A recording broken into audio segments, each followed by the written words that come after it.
જાગૃતિ જેવું અન્ન તેવું મન, જેવી શ્રદ્ધા તેવું જ્ઞાનની જાગૃતિ થાય છે. તો ખરેખર ભોજનના 4 પ્રકાર છે: તમોગુણી, રજોગુણી, સતોગુણી. જે ગીતા અધ્યાય 17, 8-10 મુજબના તેને છોડી દો.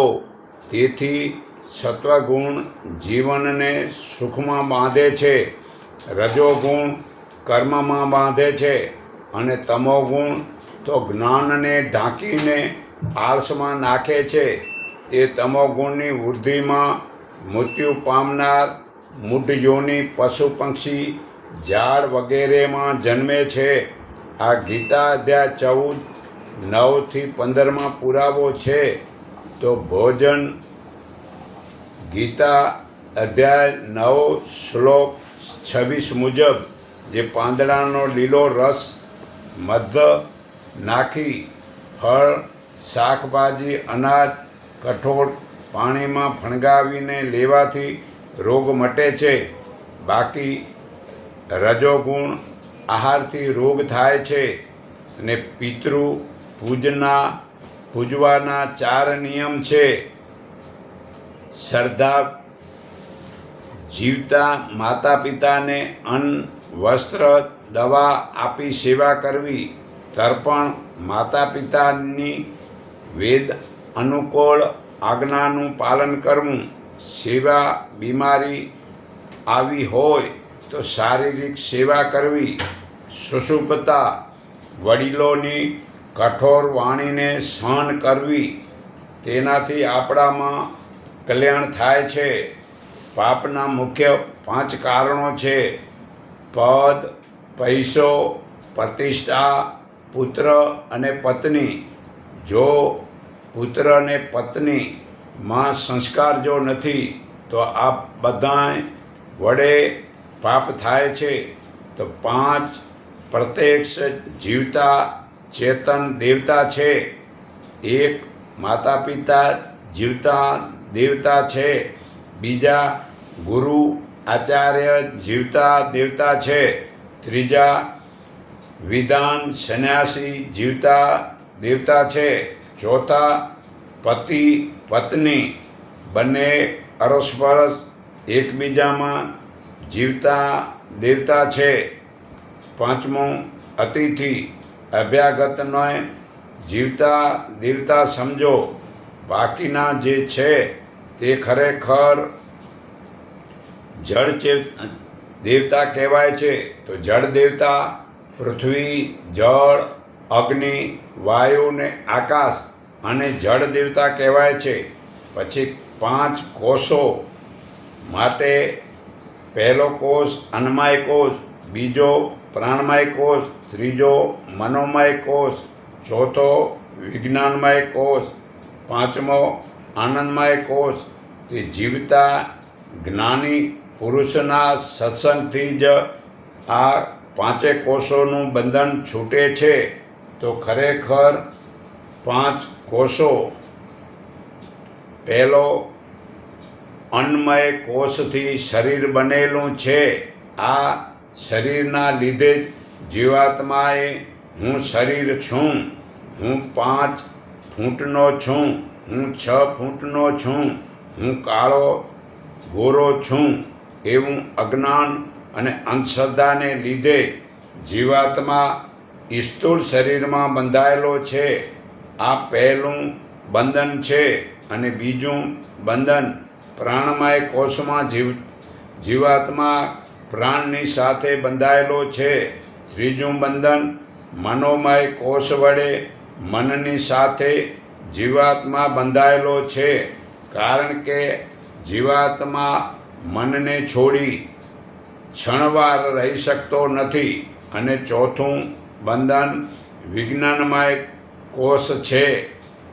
વડે જીવાત્મા બુદ્ધિની સાથે બંધાયેલો છે. કારણ કે વિજ્ઞાનમાં બુદ્ધિનું મહત્ત્વ વધારે છે. અને 5મું બંધન આનંદમય કોષ વડે જીવાત્મા વિષયોના રસ સાથે બંધાયેલ છે. તો સાંખી એ એ મન કહે મેં કરું અને કરતલ જ બીજો કોઈ, એ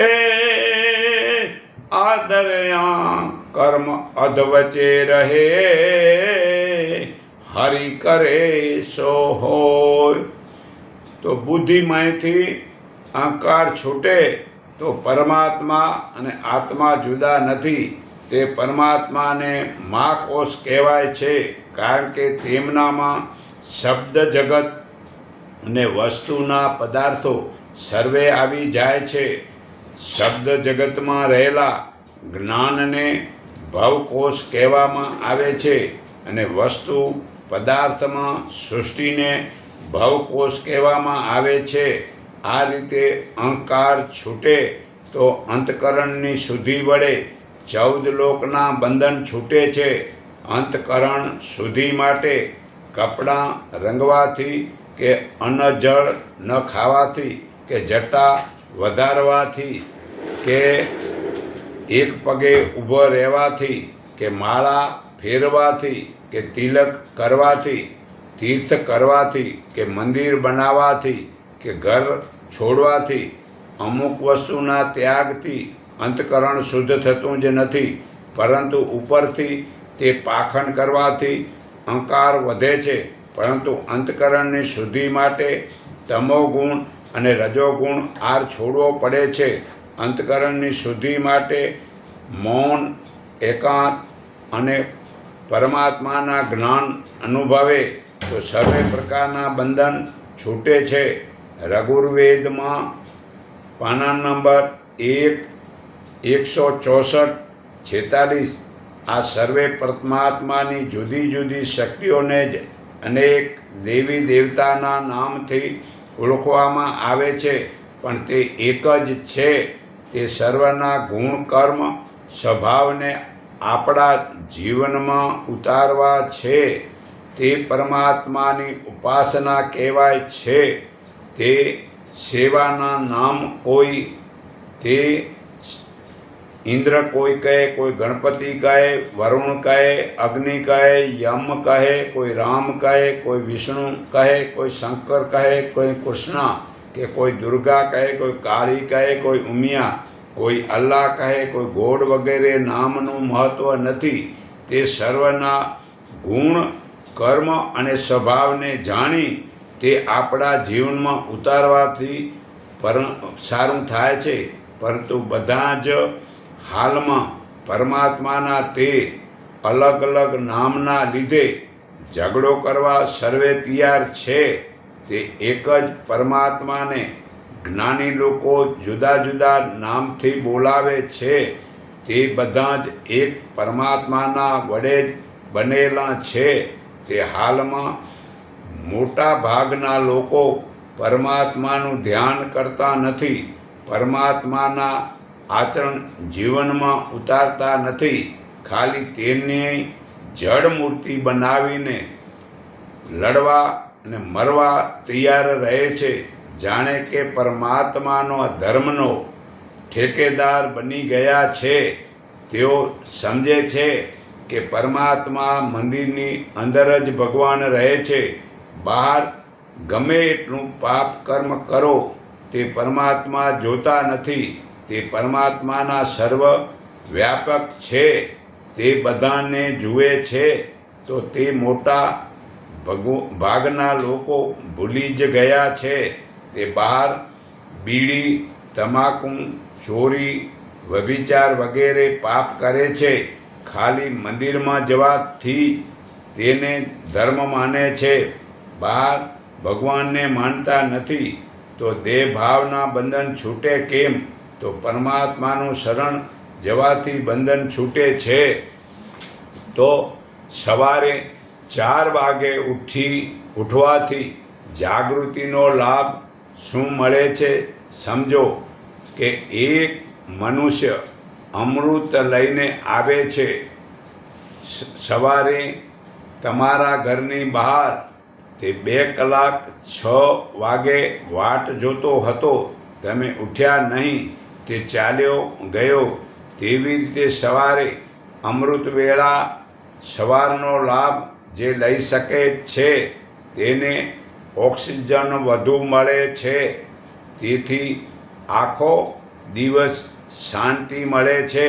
તો સવારે જાગીને સવારે પ્રકૃતિનો આનંદને અમૃત સમજો. તે દેખાતો નથી, પરંતુ શરીરને મજબૂત કરે છે. તે માટે સંતો ઋષિમુનિઓ દરેક સવારે ઉઠીને અમૃત પીએ છે. સવારે જાગવાથી તમારો આજ્ઞાચક્ર ખુલે છે. પહેલાંના લોકો વહેલી સવારે જાગતા હતા. તે બહુ આનંદમાં આખો દિવસ કર્મ કરવા છતાં થાકતા નહોતા. તે દરેક 75 વર્ષના લોકોએ અનુભવ કરેલો છે. છતાં હાલમાં લોકો સવારની અમૃત વેળાનો લાભ ઉઠાવતા નથી. ખરેખર શરીર એક મંદિર છે, અને તે શરીર મંદિરમાં આત્મા દેવને લાભ મળે છે. તે મનુષ્યને રોગ થતો નથી.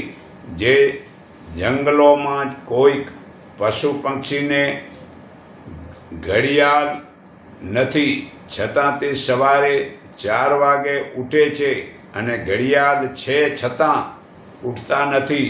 તો સવારે વહેલા ઉઠવાથી શું લાભ થાય છે? તે સવારે બીજા અવાજો ઓછા થાય છે, ત્યારે પોતાના આત્માના વિચાર આવશે.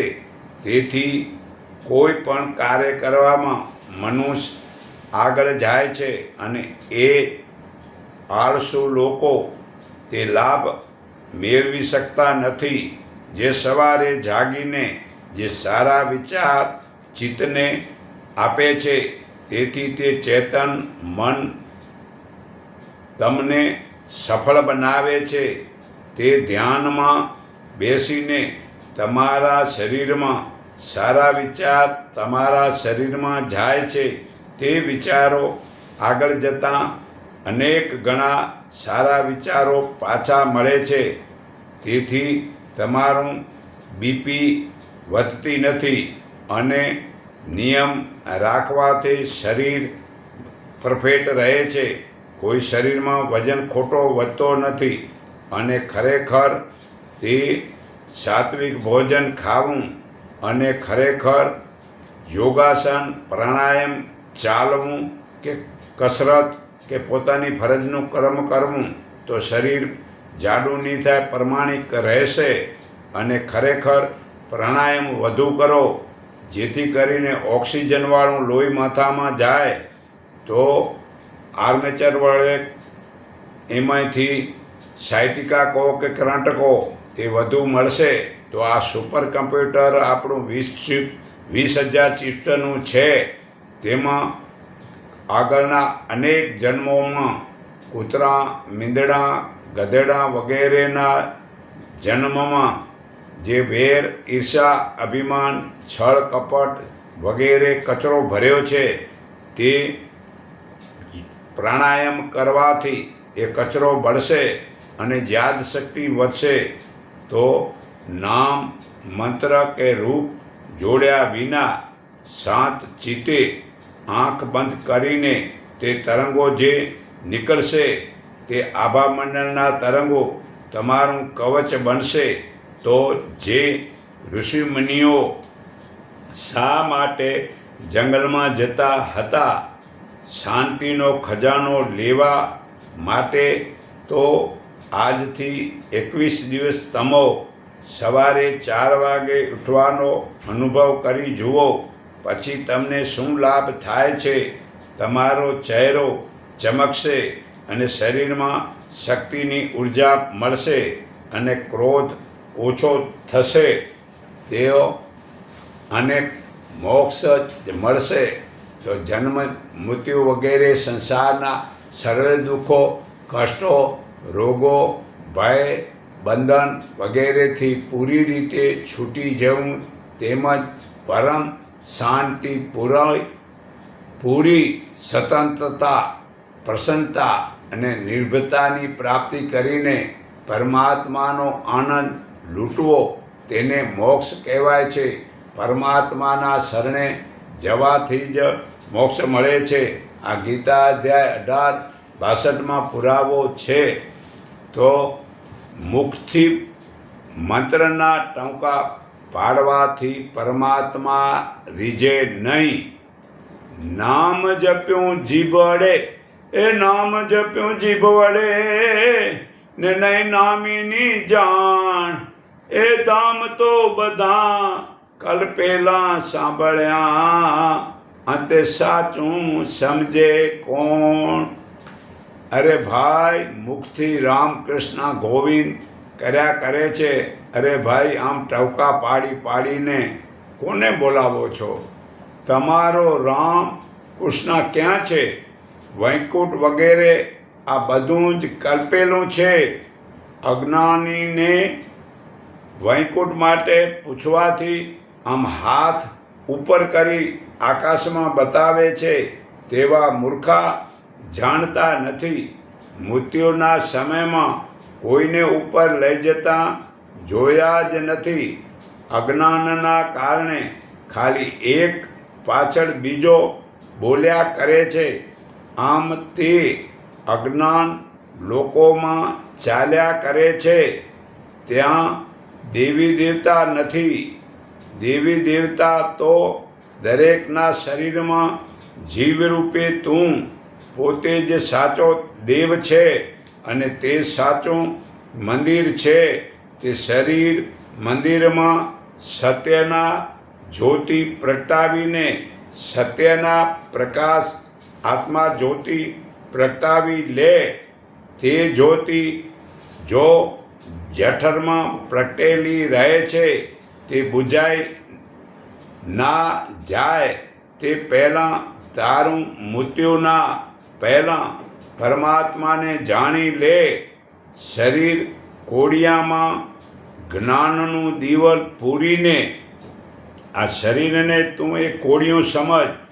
એ કોડિયામાં જ્ઞાનનું દીવલ પૂરીને આત્મા વડે પરમાત્માને જાણી લે. નિરાકારને જાણી તેમાં તારી આ સૂતા પુરાવી દે. તેમાં લીન થઈ જા. તેને જ મોક્ષ કહેવાય છે. તો તે નિરાકારમાં તારી સુરતાને તાર જોડી દે. નામ તો પાપી પણ બોલે, તેનાથી શું જન્મ મરણના રોગ મટે નહીં. સંસારમાં મોટામાં મોટો દેવ તારો આત્મા છે ને આ સૃષ્ટિમાં મોટામાં મોટા પરમાત્મા છે. તે સિવાય કોઈ પણ મોટા દેવ જગતમાં નથી. તે દેવરૂપી પરમાત્મા પ્રાણી માત્રના હૃદયમાં છે. આ ગીતા અધ્યાય 10 શ્લોક 20 પુરાવો છે. તો જુઓ,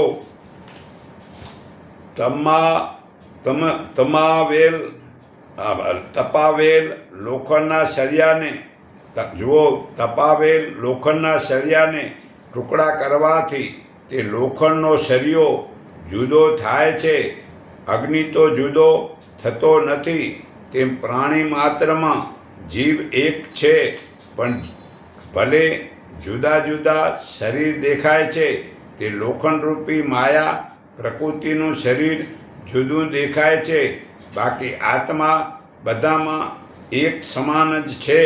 પરંતુ અજ્ઞાનના કારણે શરીર મારું તારું શરીર કરવાથી જુદાપણું અજ્ઞાનથી સમજીએ છીએ.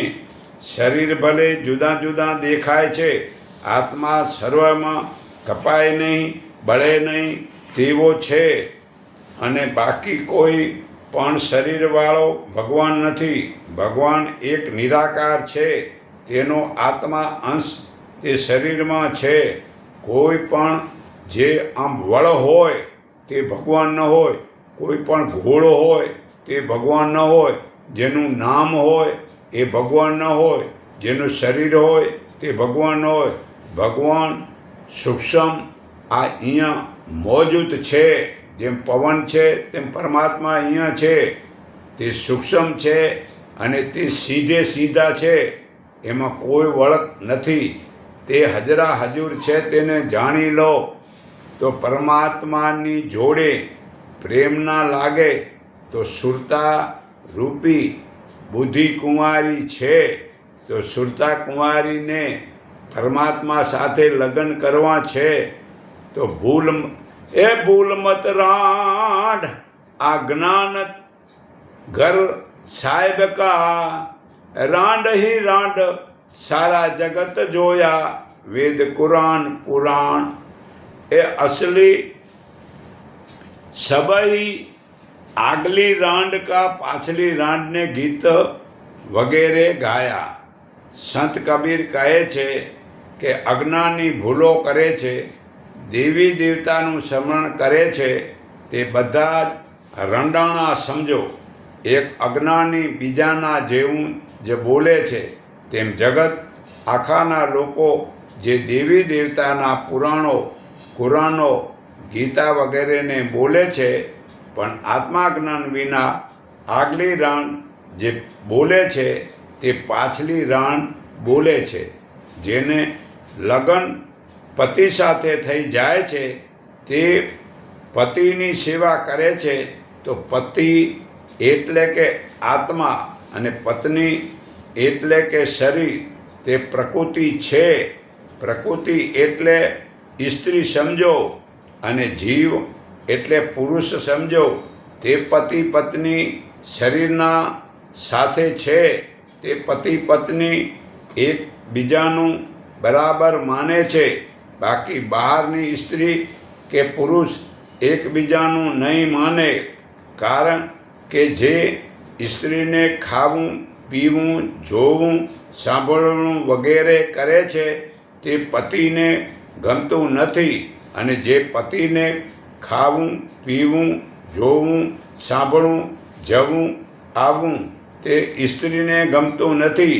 તો બહારના પતિ પત્નીને માતા પિતાએ જેની જોડે લગ્ન કરાવ્યા છે, તેથી સંસારનું કર્મ કરો તે બરાબર છે.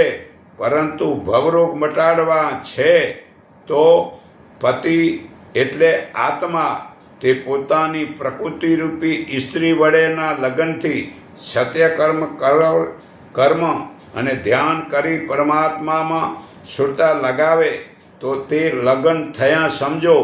તેવી જ રીતે સ્ત્રી પોતાની અંદર આત્મા પુરુષની સાથે લગ્ન કરીને તે સત્ય કર્મ ધર્મ ધ્યાન કરી પરમાત્મામાં સુરતા લગાવે તો તેના લગ્ન થયા સમજો. તો આત્માને પરમાત્માનું સુરતા વડે જ્ઞાન થયું નથી, તો તે સુરતારૂપી બુદ્ધિ કુંવારી છે. તે કુંવારી પતિ મેળવવા મંત્ર બોલે છે, ગંગામાં સ્નાન કરવા જાય છે, ચાર ધામની યાત્રા જાય છે, ખૂબ ભાટક કરે છે, છતાં જ્ઞાન મળતું નથી. તેવા અજ્ઞાની આશાપુરા જાય છે, ને આશાપુરા વાળા બદ્રીનાથ જાય છે, ને બદ્રીનાથ વાળા સોમનાથ જાય છે, ને સોમનાથ વાળા તે ચારધામની જાત્રાએ જાય છે, અને ચારધામવાળા આશાપુરા જાય છે. આમ જ્યાં સુધી આ કુંવારી કન્યા છે ત્યાં સુધી ભાટક કર્યા કરે છે, છતાં જ્ઞાન મળતું નથી.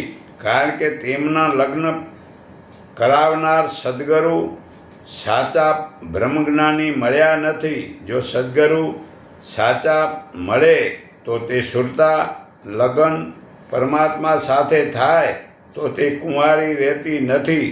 તે પછી બહાર દોડતી નથી.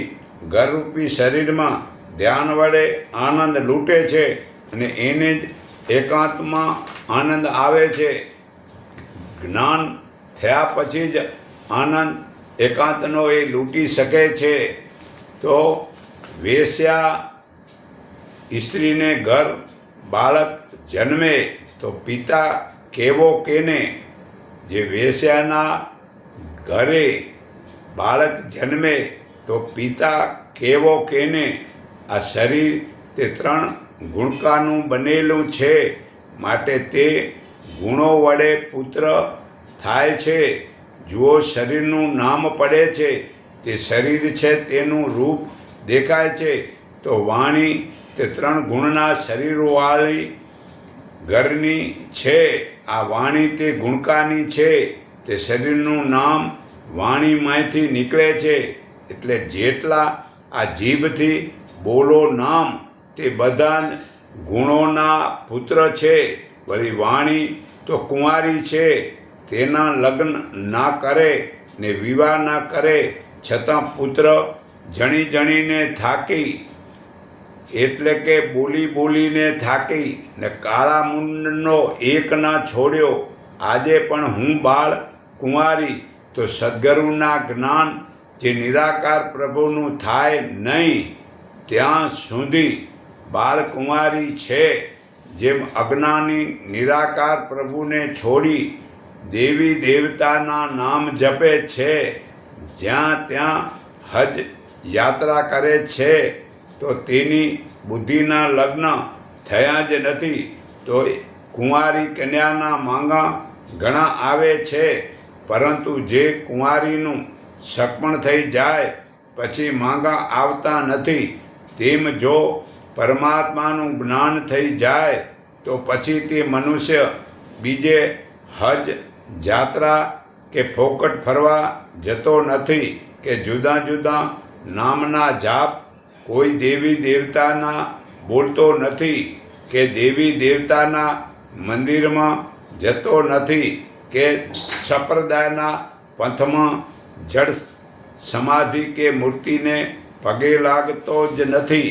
તે જાણે છે જ્યારે જ્ઞાની મનુષ્ય 3 ગુણો સિવાય બીજો કોઈ કરતા નથી તેવું સમજે છે, અને પોતાને એ ગુણોથી પર રહેલો સમજે છે, ત્યારે તે મનુષ્ય આ શરીરની ઉત્પત્તિનું કારણ રૂપ આ 3 ગુણોને તરી જઈને જન્મ, મૃત્યુ, વૃદ્ધા અવસ્થા અને દુઃખોથી મુક્ત થઈ અમૃતરૂપી પરમાત્માનો અનુભવ કરે છે.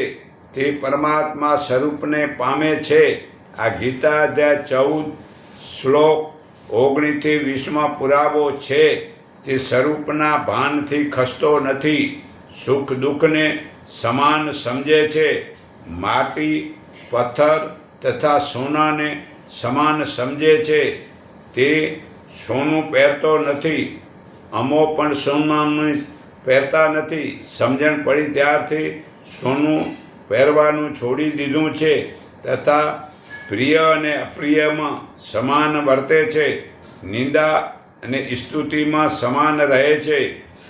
માન અને અપમાનમાં સમાન રહે છે. તેને શત્રુ પક્ષ કે મિત્ર પક્ષમાં સમાન ભાવે વર્તે છે. તે 3 ગુણોથી છોડી ગુણ વિનાનો બને છે. ગીતા અધ્યાય 14 શ્લોક 19-25 પુરાવો છે.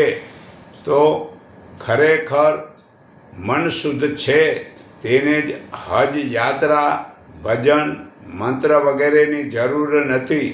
અંતકરણ શુદ્ધ થયા પછી કોઈ પણ આવા મંત્ર ભજન બોલતો નથી. જે મનુષ્યનું અંતકરણ શુદ્ધ થઈ ગયું છે, પછી જપ, મંત્ર, હજ યાત્રા, ભજન વગેરે સાંભળવા જતો નથી. કારણ કે પરમાત્મા સાવ પાસે છે અને હજરા હજુર છે, તો એમાં આનંદ લૂંટે છે. આના જેવો મોટો કોઈ જોઈ લાભ જ નથી. તો પછી એ બહાર જવાની એને જરૂર જ રહેતી નથી. અને હું જ પોતે તે પરમાત્માનો અંશ રૂપે ચેતન છું, તો પછી જે પરમાત્મા તત્વ હું સવાય પોતે જ છું તેવું જાણીને જગતને જોવાથી તે શરીરમાં કચરો પડે છે, અને સમજીને વધુ એકાંતમાં રહે છે. તે આસક્તિ, વેર, ઈર્ષા, કામ, ક્રોધ, મોહ, સ્વાર્થ કે ભોગોનો નાશ કરે છે, અને અનિચ્છાએ જે મળે તે ભોગવે છે. તેવા જ્ઞાનીઓ બ્રાહ્મણમાં ગાયમાં, હાથીમાં, કૂતરામાં, ચંડાળમાં, ભંગીમાં વગેરેમાં સમાન દ્રષ્ટિ રાખે છે, તેમણે અહીં જ આ જન્મ મરણને જીતે છે.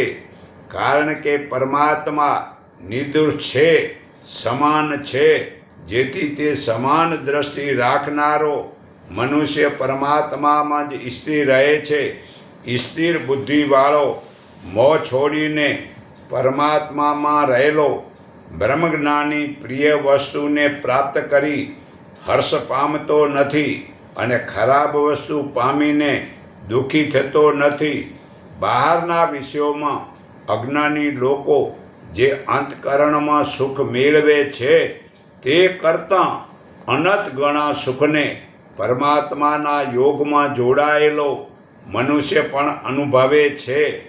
ઇન્દ્રિયો તથા વિષયોના સંબંધથી ઉત્પાદન થતા જે ભોગો છે તે બધા જ દુઃખ જ આપે છે અને આવવા જવાવાળા છે. હે અર્જુન, એટલે જ્ઞાની પુરુષ તેઓમાં રમતો જ નથી. જે મનુષ્ય મૃત્યુ પહેલાં કામ, ક્રોધ, લોભ, વેર, ઈર્ષા વગેરે અસુરી આચરણોને છોડી દે છે, તેનું જ અંતકરણ શુદ્ધ થાય છે. તે જ જોગી છે, તે જ સુખી છે. જે જોગી અંતકરણમાં સુખ, પ્રસન્નતા અને જ્ઞાનનો પ્રકાશ અનુભવે છે તે પરમાત્મા રૂપ થઈને પરમાત્મા નિર્માણ મોક્ષને પામે છે. જેમનો પાપ પુણ્યરૂપી મેલ નાશ પામ્યો છે, જેમની શંકા મટી ગઈ છે, જેમનું પોતાના સ્વરૂપનું આત્માનું જ્ઞાન થયું છે, તે બહારના ભોગોને અંતકરણમાં ચિતર્યા વિના આંખોની દ્રષ્ટિને ભ્રકુટીની વચ્ચે સ્થિર કરીને નાકે ચાલતા શ્વાસને સમાન કરે છે, તે મોક્ષ પામે છે. આ ગીતા અધ્યાય 5 શ્લોક 18-28 પુરાવો છે. પરમાત્માને બહાર ન શોધો, શરીરમાં જ વ્યાસય વ્યાપકને જાણો. જગતના લોકોને વ્યાસય વ્યાપકનું જ્ઞાન કેમ થતું નથી? પરમાત્માને શરીરમાં શોધો, બહાર તે સૂક્ષ્મ છે, તે દેખાશે નહીં. જુઓ, પહેલી ભૂલ એ છે કે જે લોકો પરમાત્માને બહાર દૂર શોધે છે. બીજી ભૂલ પરમાત્માને પોતામાં નથી અને જે પોતાની પાસે ઉપર નીચે આગળ પાછળ છે તેવું તો સ્વીકારે છે.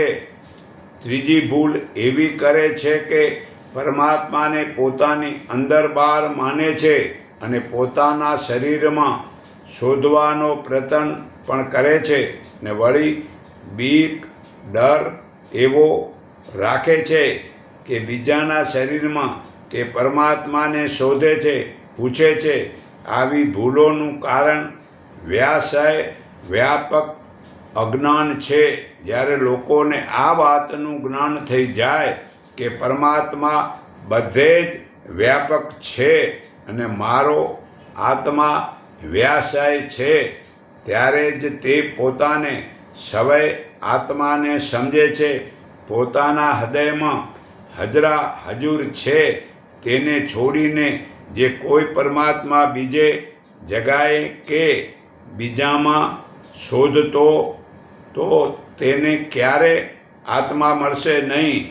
જેમ સમુદ્રમાં ડૂબકી મારવાથી ઉપર નીચે ચારે બાજુ સમુદ્રનું પાણી જ હોય છે, તેમ સદ્ગુરુ જ્યારે ઈશારો કરી બતાવે છે ત્યારે લોકોને ઈશ્વરમાં પણ ડૂબકી મારવાથી તેમની અંદર બહાર ચારે તર પરમાત્મા જ છે તે જ્ઞાન જાણવું જરૂરી છે.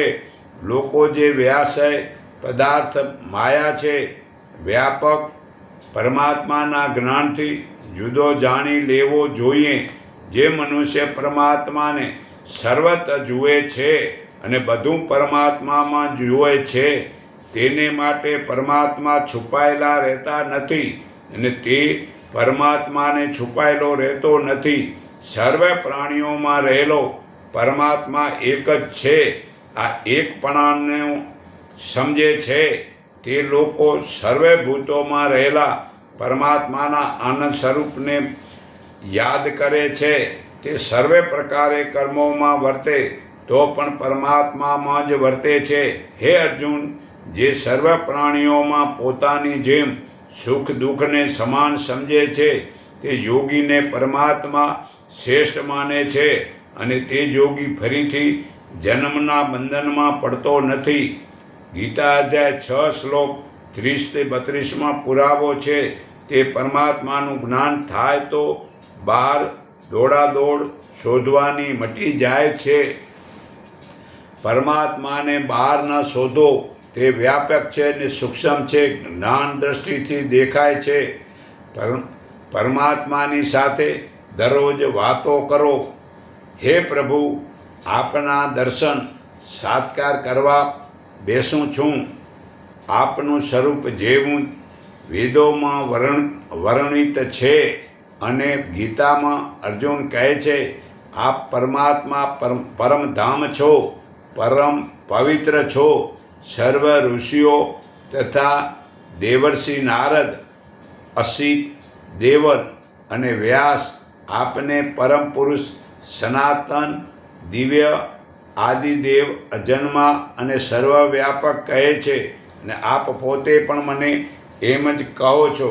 હે પ્રભુ, આપ જે મને કહો છો તે સર્વ હું સત્ય માનું છું. હે પ્રભુ, આપનું સ્વરૂપ દેવો કે દાનવો પણ જાણતા નથી. હે પ્રભુ, આપ પોતે જ પોતા વડે પોતાને જાણો છો. તેથી આપની જે વિભૂતિઓ વડે આ બધા લોકોમાં વ્યાપીને રહેલા છો તે દિવ્ય વિભૂતિઓ વિશે મને સંપૂર્ણ રીતે કહેવા માટે આપ જ યોગ્ય છો. હે પ્રભુ, સદા આપનું ચિંતન કરતો હું આપને કઈ રીતે જાણું? હે પ્રભુ, કયા કયા પદાર્થોમાં આપ મારા વડે ચિતવા યોગ્ય છો? હે પ્રભુ, તમારી શક્તિ ને તમારી વિભૂતિનું વર્ણન મારી પાસે વિસ્તારપૂર્વક ફેરી કરો, કેમ કે આપના આ અમૃત સમાન વચનો સાંભળતા મને સંતોષ થતો જ નથી. તો શ્રી કૃષ્ણએ જવાબ આપ્યો, સારું, હું મારી મુખ્ય દિવ્ય વિભૂતિઓ વિશે તને કહું છું, કેમ કે મારા વિસ્તારનો અંત જ નથી. હે અર્જુન, હું સર્વ પ્રાણીઓના હૃદયમાં રહેલો આત્મા છું, અને ભૂતોનો આદિ, મધ્ય અને અંત પણ હું જ છું. તો વિષ્ણુ, સૂર્ય, ચંદ્ર, ઇન્દ્ર, મન, શંકર, કુબેર, અગ્નિ, ભગુ, ઓમ, નારદ, રામ આ મારી વિભૂતિઓ છે. આ ગીતા અધ્યાય 10 શ્લોક 12-42 પુરાવો છે. તો હે પ્રભુ, જો મારાથી આપનું તે સ્વરૂપ જોઈ શકાય એમ આપને લાગતું હોય તો મને આપના દર્શન કરાવો. પ્રભુએ કહ્યું, હે અર્જુન, તું ચામડીની આંખેથી મને જોઈ નહીં શકે, માટે હું તને દિવ્ય દ્રષ્ટિ આપું છું, તેથી મારું દર્શન થશે. આ ગીતા અધ્યાય 11 શ્લોક 4-8 પુરાવો છે. તો આ પરમાત્મા નિરાકાર છે, અને પરમાત્મા આ સૃષ્ટિરૂપી નાટકમાં આ દરેકને પાત્ર ભજવા મૂકે છે. તો કૃષ્ણ ભગવાન નથી, પણ જગતના સર્જનહારનો પાત્ર ભજવે છે. તે રીતે પરમાત્માનો પાત્રના રોલવાળા સમજો, પણ અસલી ભગવાન ન સમજવા. આ અસલી ભગવાન તો નિરાકાર છે, ને નિરાકાર પોતાનું શરીર નથી, એટલે સાકાર સ્વરૂપ થઈને આ જગતમાં એ રોલ ભજવે છે. તો તમે ખરેખર કોઈ પણ દેવી દેવતાને ભગવાન માનવાના નથી. ખરેખર પરમાત્મા એક જ છે, અને એ એકને માનો, એક સંગઠીન બનો. એટલું કહી હું મારી વાણી વિરામું છું.